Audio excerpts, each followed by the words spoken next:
കൂട്ടുകാരെ, സുഹൃത്തുക്കളെ, അസ്സലാമു അലൈക്കും വറഹ്മത്തുള്ളാഹി വബറകാതുഹു.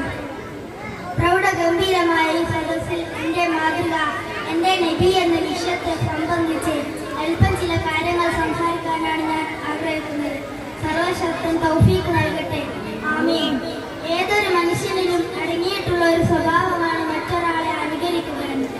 നാം അറിഞ്ഞോ അറിയാതെയോ നമ്മുടെ ജീവിതത്തിൽ എത്രയോ ആളുകൾ അനുകരിക്കുന്നുണ്ട്. നന്മയെയും നന്മയുടെ ആളുകളെയും നാം അനുകരിക്കുമ്പോൾ നാം നല്ലവരായി മാറുന്നു.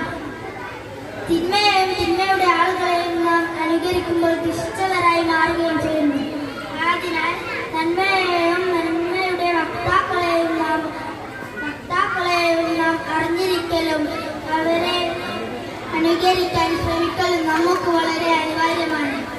ലോകം കണ്ട വക്താക്കളിൽ വെച്ച് നമുക്ക് ധൈര്യപൂർവ്വം ചൂണ്ടിക്കാണിക്കാവുന്ന വ്യക്തിത്വമാണ് ആദരവായ നബി മുഹമ്മദ് മുസ്തഫ സല്ലല്ലാഹു അലൈഹി വസല്ലം.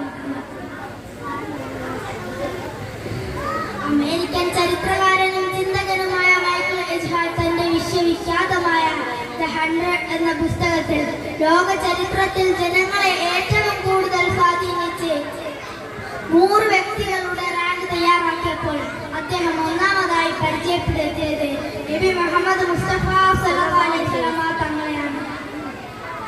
പ്രവാചകൻ സല്ലല്ലാഹു അലൈഹി വസല്ലം തങ്ങൾ വഫാത്തായിട്ട് സഹസ്രാബ്ദങ്ങൾ കഴിഞ്ഞുവെങ്കിലും ഇന്നും അവിടുത്തെ ജീവിത തുല്യ സ്നേഹിക്കുന്ന അനുയായികൾ വർദ്ധിച്ചുകൊണ്ടിരിക്കുന്നു.